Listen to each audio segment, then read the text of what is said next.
Hello, my name is Matthew Orwatt with UF-IFAS Extension of Washington County, and I'm the horticulture agent for that county. Today I would like to talk about some of our winter vegetables.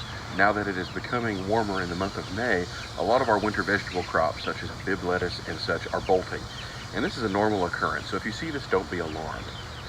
And one thing to consider is now that these things are bolting, you have room in your garden for other crops, such as squash and okra.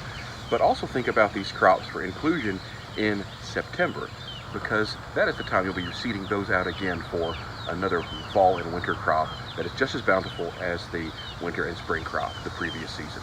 Even though we are in the hot, dry month of May, this kale is still looking pretty good. It won't be for long though.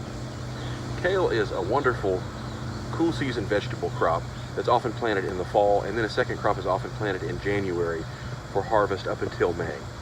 And even though it is May, this is still looking quite good.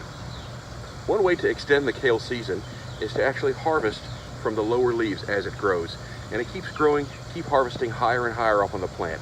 This way you're not cutting down the whole plant, and you actually extend your harvest season a while longer into the month of May, which can be surprising for a winter vegetable like kale.